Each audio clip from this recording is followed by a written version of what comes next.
Ever since Plato, there more or less was a consensus among philosophers about the very nature of what we call knowledge.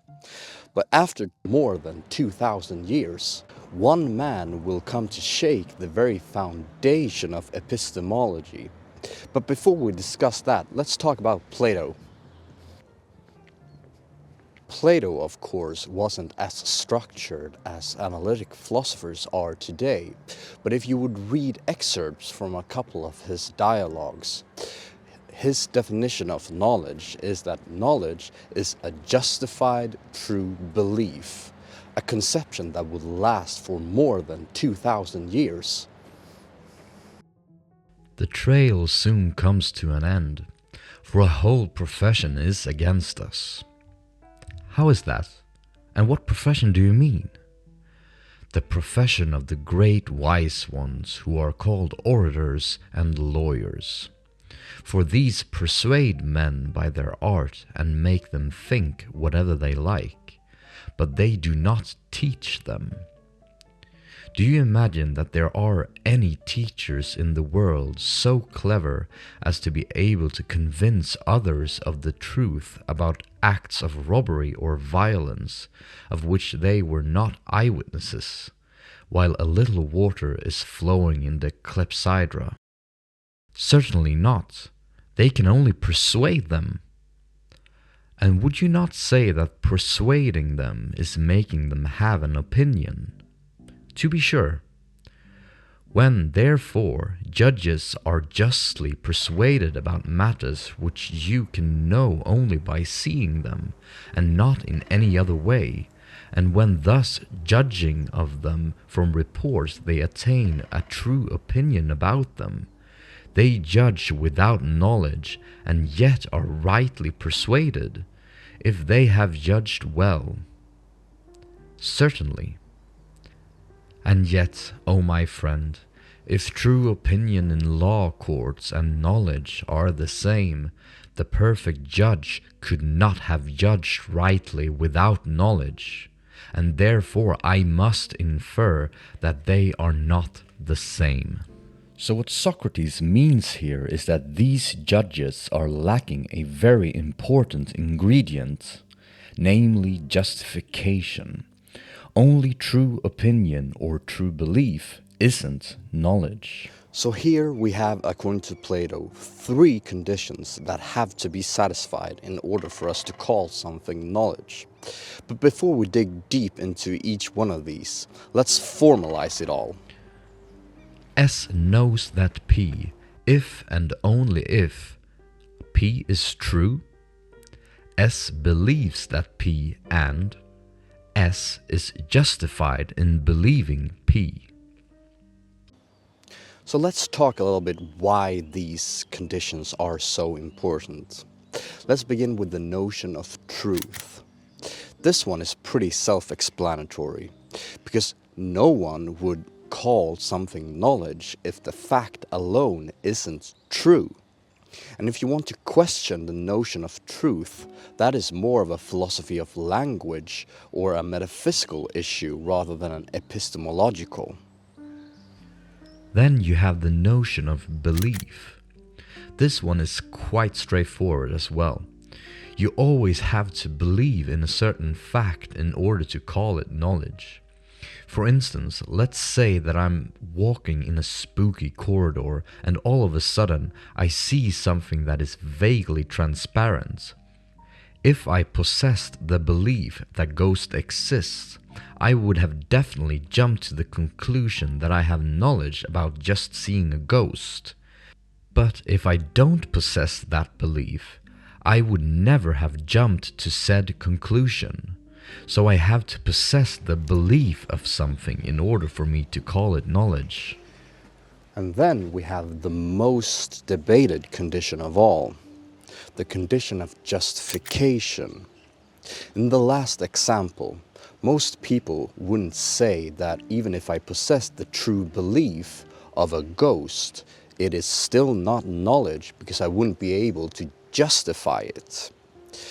Knowledge has to be, according to Plato, a justified true belief.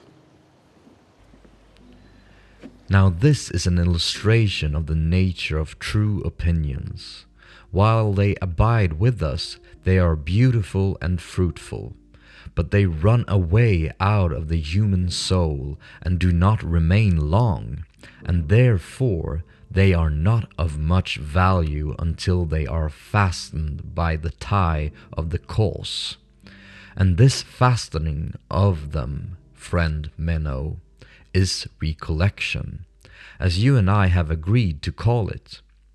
But when they are bound in the first place, they have the nature of knowledge. So what do you guys think? Knowledge being a justified true belief sounds pretty reasonable, right? But let's move on to Edmund Gettier, because he would show in the 1960s that there's a big problem with this conceptualization of knowledge. Suppose that Smith and Jones have applied for a certain job, and suppose that Smith has strong evidence for the following conjunctive proposition.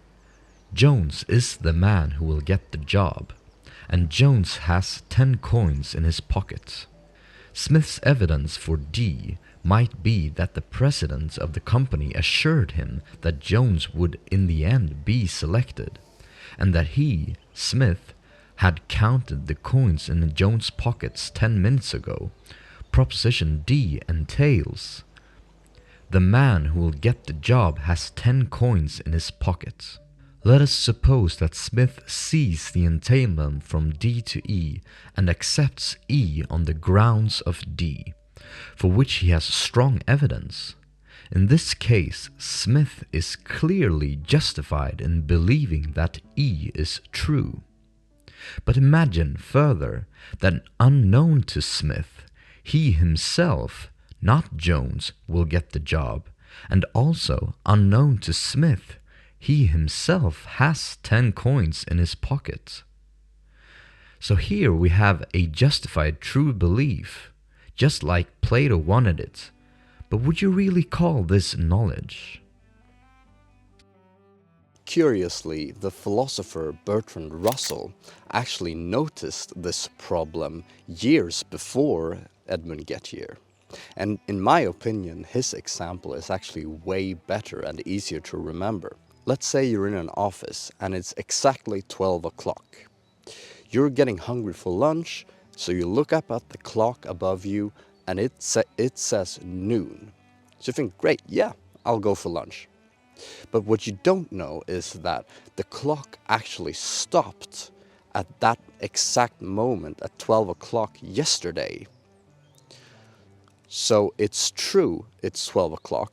You can justify your belief that it's 12 o'clock by looking at the clock. But would you really call that knowledge if the clock has stopped? But at the time of Russell, nobody cared, oddly enough. Poor Russell. Gettier made quite the impact on the philosophical community. After he published his paper, more or less every philosopher who was into epistemology did their best to trying to solve this problem. Let's look at a few different solutions, shall we? So Plato's theory is the justified true belief, or JTB for short. But as we discussed, Gettier crushed this theory to the core. A lot of philosophers thought that, hey, the JTB theory is still a good theory, we just need to mend it with a couple of clauses. These kind of theories are usually called JTB plus. For instance, Keith Lehrer and Thomas D. Paxson proposed a undefeated justified true belief, which added the clause that the justification has to be undefeated. Other philosophers thought that the Gettier problem was way too serious to even think of mending it. So they thought that we should just start over with something completely different. For instance, the philosopher Alvin Goldman proposed a causal theory of knowledge. This was actually a throwback to the ancient Greek philosopher Democritus, who had a similar theory of knowledge. But Goldman saw a couple of flaws with his own theory. So instead he proposed that knowledge is a true belief that was arrived at through a reliable process. This is also called reliabilism, for it replaces the justification condition with a reliable process condition. But this theory is similar to the causal theory, since they are both considered externalistic theories of knowledge, which means that in order for you to gain knowledge, you have to be in contact with the external world, in contrast with the JTB theory, which is an internalistic theory of knowledge. I also want to mention the philosopher Willard van Orman Quine.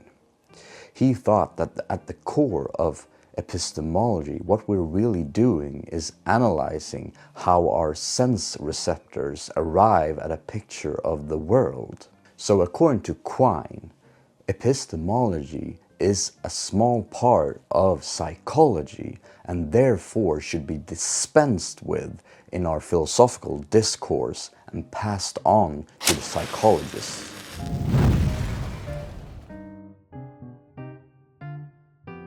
There is another interesting solution to the Gettier problem that actually was proposed long before Gettier, and it is the so-called infallibilistic view of knowledge, suggested by René Descartes, which we will discuss in depth in the upcoming episodes on him. So make sure to subscribe for that. What do you guys think? Is the Gettier problem an actual problem? Or maybe should we just stick to Plato? I mean, it lasted for more than 2,000 years. Or would you guys like to hear more about these different solutions? Please leave a comment down below. I would gladly like to elaborate more on them. But that's it for today, everyone. Take care until the next one.